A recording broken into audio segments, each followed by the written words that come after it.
Hello, welcome back to the ministry. This is Taj McCameron. And today, God gave me a remix. Let's say it's a remix of something I just did. I did a word on forgiveness. Very thick, very heavy. If you watched it, go. If you didn't watch it, go watch it. If you did watch it, you're going to hear the frame of that word, but I got a completely different revelation that the Lord has brought me back to talk about. So I am going to talk about that now. So first thing that I'm going to do is I'm going to recap a little bit of what actually happened in that episode of organized crime. Okay. So what we find is they're in the middle of a case. This is the season finale of the show. Some of you are in the phase that you are in the last minutes of your season. This is your season finale. And it's funny. I was even looking at a rerun of the season finale of one of my shows the other night. I was like, oh, we're in a season finale. And with that, you're going to see endings and you're going to see new beginnings, okay? So, in this particular episode, this guy, he ends up...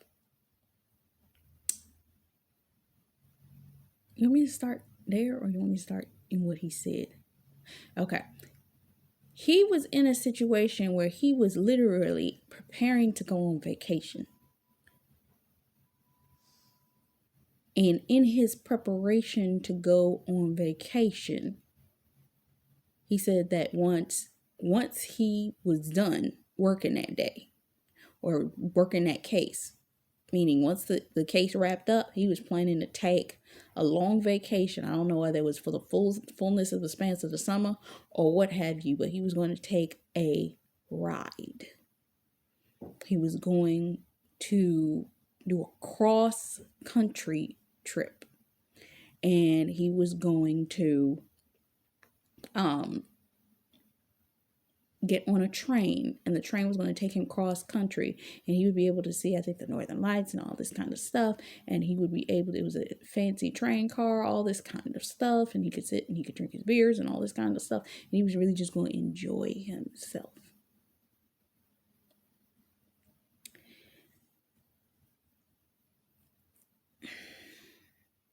What I'm getting with this, Lord, help me. I want to make sure that I'm articulating this word right. So I'll give this word to you. Let every word out of my mouth be what you're desiring in relation to this, for this context of this content. Some of us, we like the element of the comfort or the idea of the comfort of a journey.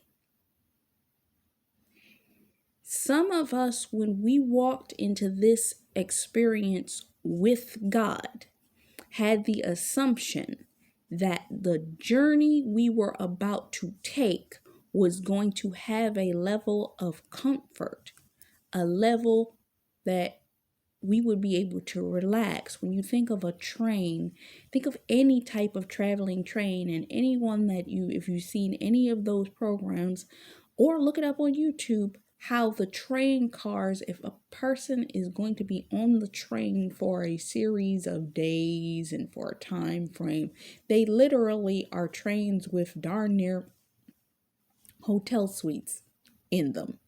They are compartmentalized, but they are what they can put into the train for the comfort of transport.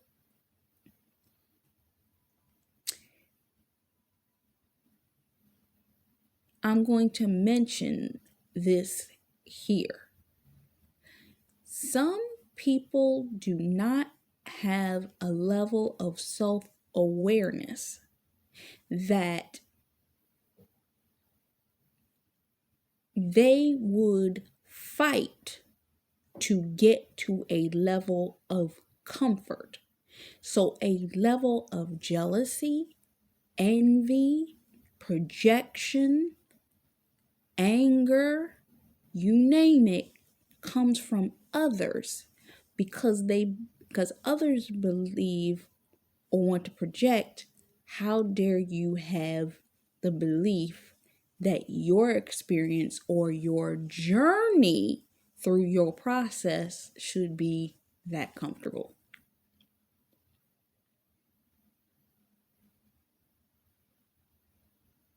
If you think you can have it, why don't you take me with you? And because we are kind-hearted people, we will want to do so. But sometimes God is trying to avoid calamity. In this following scene, a shot rang out and nobody knew what direction it came from. Sometimes your enemies are shooting into the dark because you see, they don't know God's plans. That's why they have to lurk.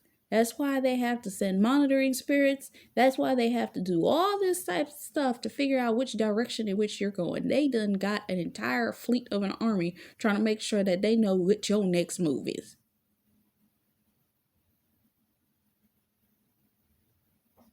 And they are literally shooting in the dark. Now, it was not dark at the time that this was happening. It was actually broad daylight. So, the enemy will sometimes hide in plain sight or do something in plain sight to let you know it doesn't matter what it looks like. It doesn't matter what it looks like. He's going to create a sense of fear, because what happened? Let's go back to the jump scare. If you heard a shot in the air, what's the first thing you could jump? But you can't see which direction it came from. It's broad daylight. Sometimes the enemy tries to make his presence known to say, yeah, I know it's broad daylight, but I'm still trying to attempt to attack you because of the fact that I know that would scare you. You may feel like you're in a place where you're protected and the enemy is going to, what did I say in my previous word? For temptations, that the enemy will, that I lost my train of thought.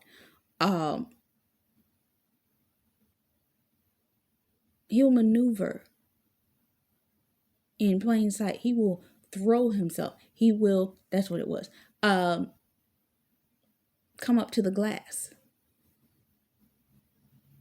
to let you know, I'm here. I'm right here. I'm looking in. I'm monitoring you. I'm letting you know, I'm here. Broad daylight. But you only operate in darkness. That's the way the devil do. Because he has to create an essence of fear. False evidence, appearing real. To come against you. Now, they're tracking a psychopathic killer who runs a site where he can hire people to kill at random. Anybody that has or desires to can hire people that have a vigilante spirit to kill, is what he runs. But this person is out of their mind so bad that they don't want accountability for themselves. Let's pause right here. This person doesn't want accountability for themselves. That's why they are trying to commit suicide. They want to make everybody else the issue. The whole point for this guy to have created this site, it's going to tie into what I'm saying, is because of the fact that he wanted to show people what they were capable of. You ever had a person that wanted to project their desire upon you because they were too cowardice to do it? They will rather project on you what they think that you should do. Try to get you to do the thing.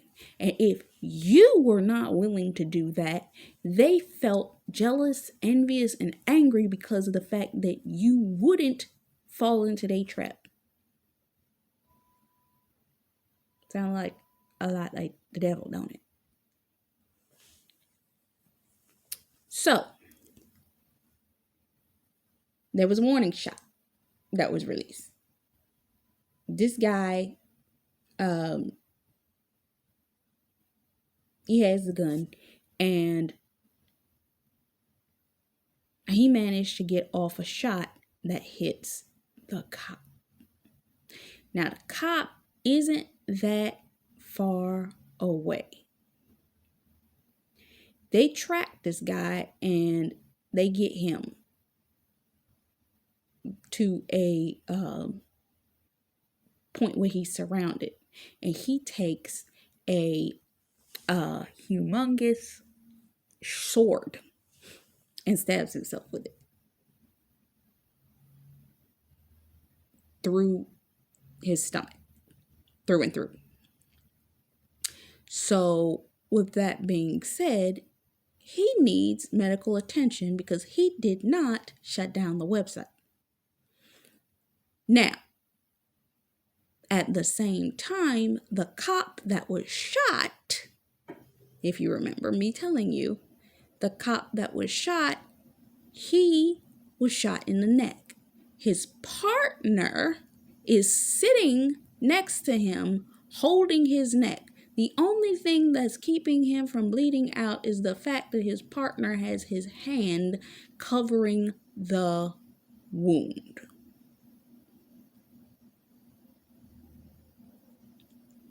So, what is the first point that I want to give? Some of us, prayerfully, you have either been through this. Some of you, if you're seeing this and you're brand new, you may be going through this. But I'm hoping I'm dealing with some mature Christians that are past this point. But you're bleeding out. I remember I was listening to one of the ministers I listened to, and she was talking about, for those of us that are writers, we do books, we have a story to tell, so on and so forth. But when God's doing a work within you, there's an element of, you can have the story, but it's like you starting to write the book and you don't have all the chapters. You're just writing chapters. You don't have a book. And the heart space you may the heart space that you may be in as the chapters are being written may be a volatile place. Sometimes it's not beneficial to be in that place and begin to open up to others, talk to others. It's funny, I was listening to, who was it? I think it was Stephanie P who did a video, and she was talking about some people had a tendency that they talk too much. And you got to be careful because your enthusiasm of talking could actually cause you to expose too much. That's why even when I record these things, I had to sit with the Lord. Some of them I'll have debate and I'll be saying to myself, do you want me to keep that? Do you want me to hide that? Do you want me to keep it posted, but put it in a place that people may not be able to see it without going to that particular playlist or what have you?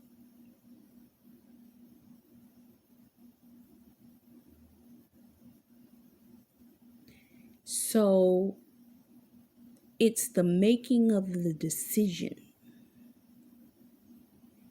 that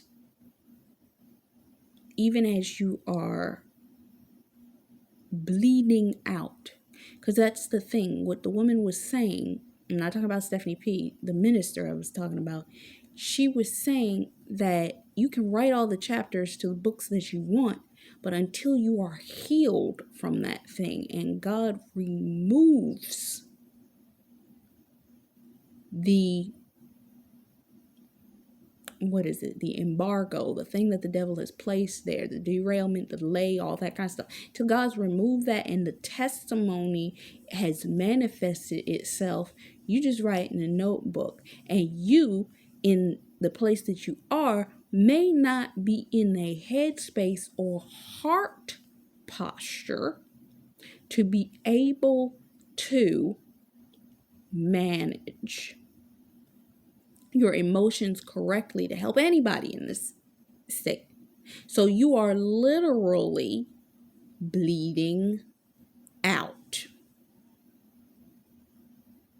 Now, this is what the Lord was bringing my attention to. Pay close attention.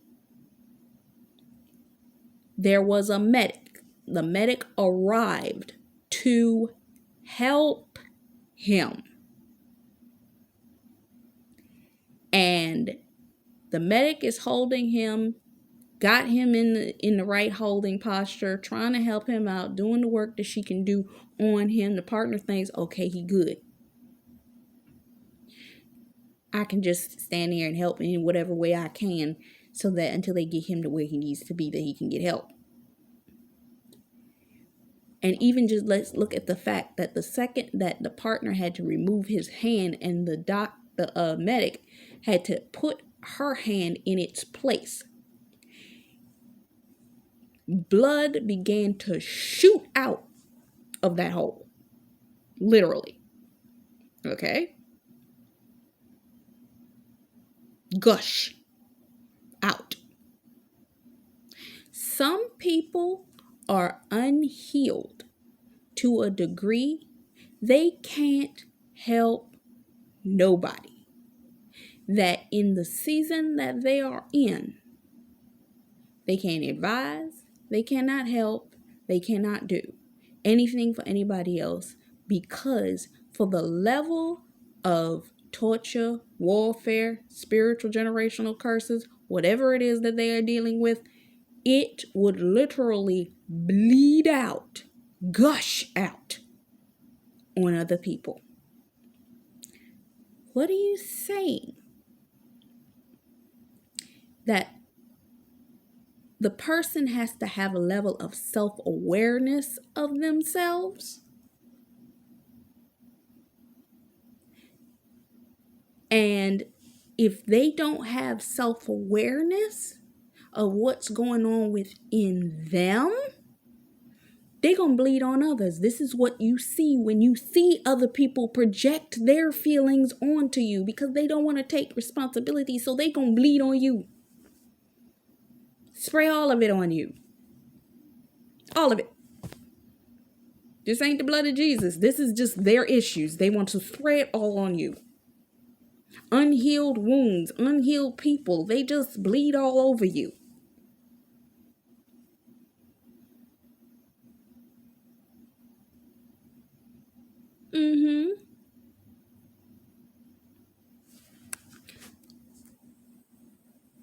And sometimes you can be that person. You done got the medic for him.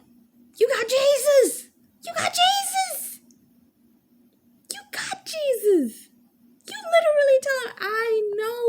the physician. Come on, God. I know the physician. I know Jesus. Let me help you. We got you the medic. Come on. And you know what that guy said? Send the medic to the other guy.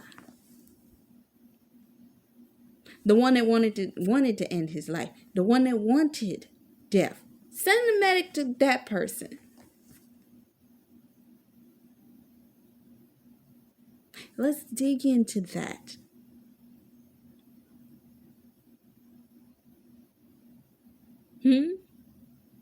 Some people are so self-centered. They will only think of themselves. But he sent the medic over there. How's that so self-centered? He wanted to hurt the other person. Let me explain this to you. The person's operating in a level of pride and a level of haughtiness that they feel a level of boastful control in being able to say, I'm sending that person over there. I don't need this. Ooh, you see that? I don't need a physician. I don't need no help. What you mean I don't? And you looking at them, dude, you bleeding all over the place. What are you talking about? You don't need no help.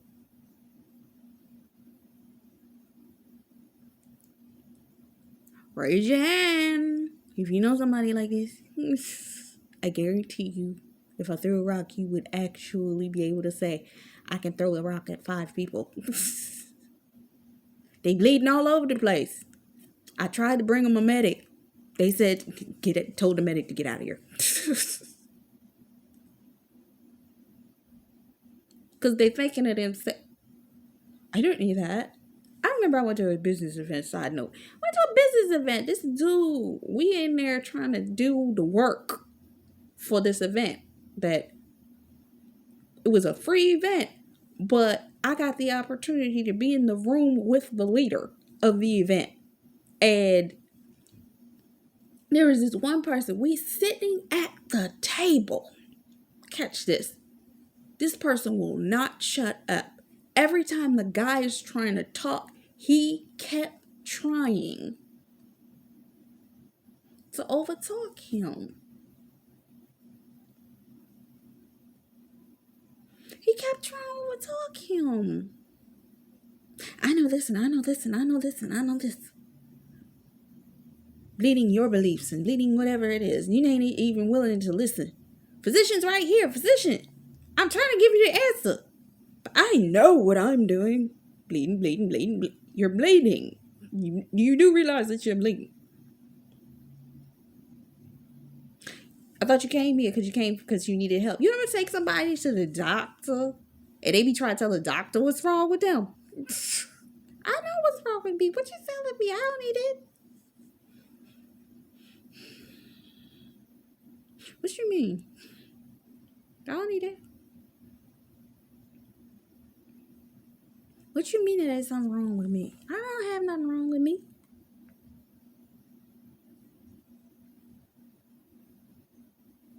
Or do you want me to say it? I'll say it if you tell me to say it. I'll say it if you tell me to say it. There are some people that would rather self-medicate than to deal with their issue. Now, one would say, oh, you mean go to therapy and deal with the issue? No, actually, I don't. I mean that self-medicate, literally. You know those people, drink, smoke, do all that kind of stuff. That form of self-medication. The only reason that they went to the therapist or the psychiatrist is because they wanted the medication and not to deal with the issue.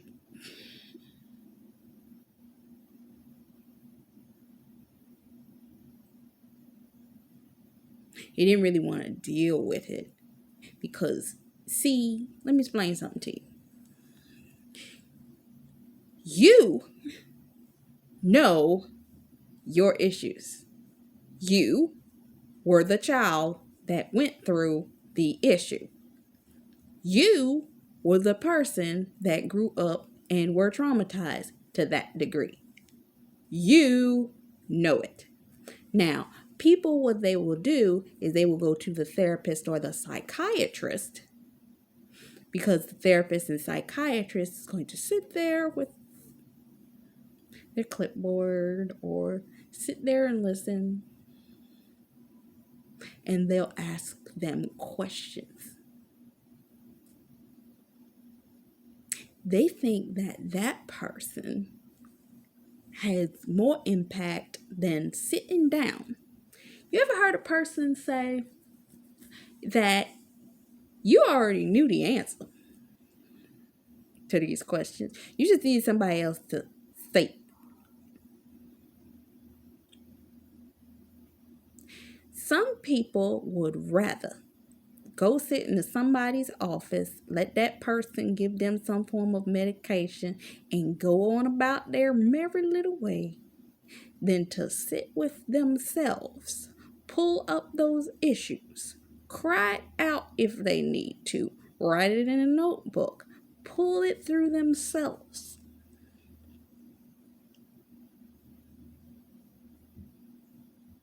Because they know.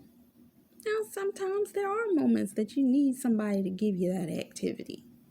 Sometimes you need that guided coaching. Sometimes you need it.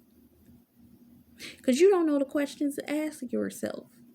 And because if you started to dig into those areas that you don't want to touch, it would be overwhelming to you, because your brain's going to start trying to protect itself and say, no, we're not going to that place. We're not going to that place. And it'll start sending about 15 visions, 15 thoughts, all these kinds of things. And you'll be like, I can't handle this. I'm just going to put it down.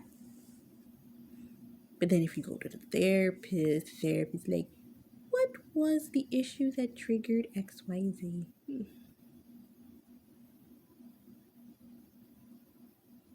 And then you explain because you wanted to deal with that step.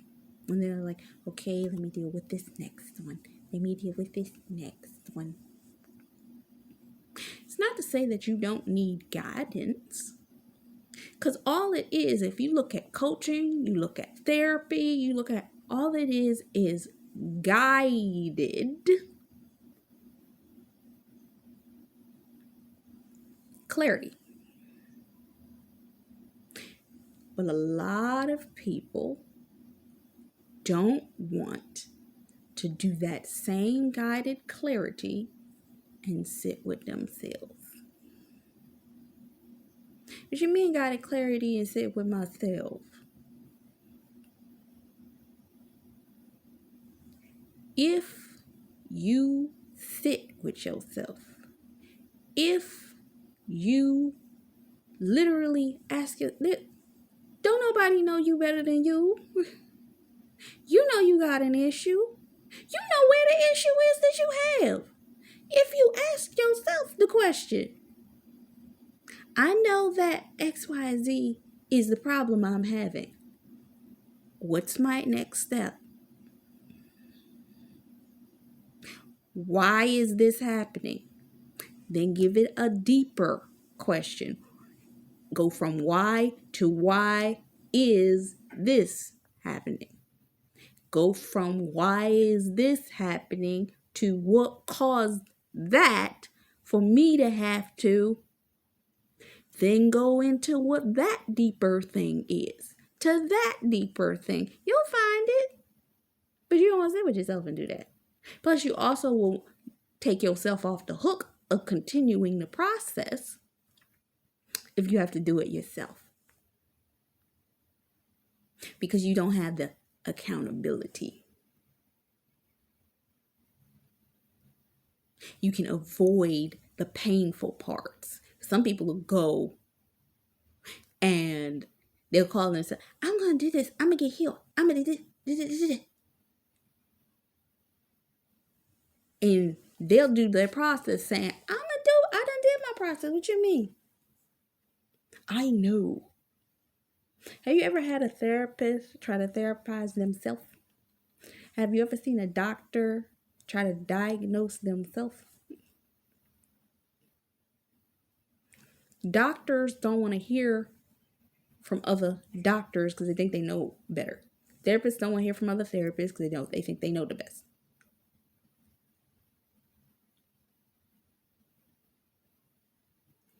Same pride.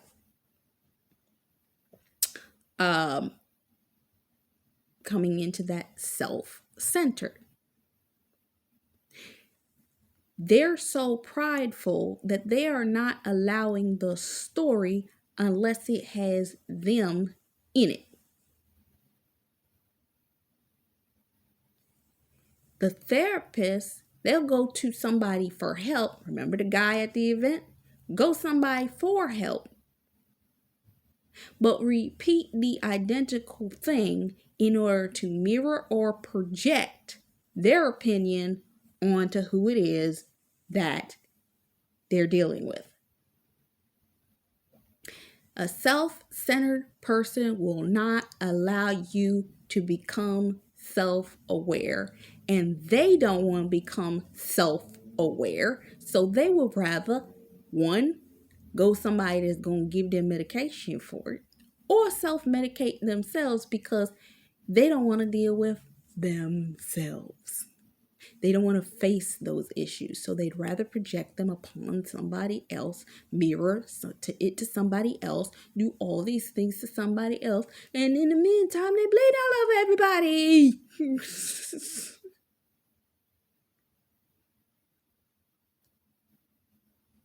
You see what I mean? So, how do they need to learn to love themselves? From a self-aware, meaning they acknowledge the fact that they have a problem, but do the necessary steps to deal with themselves before they have everybody else's hands in that thing.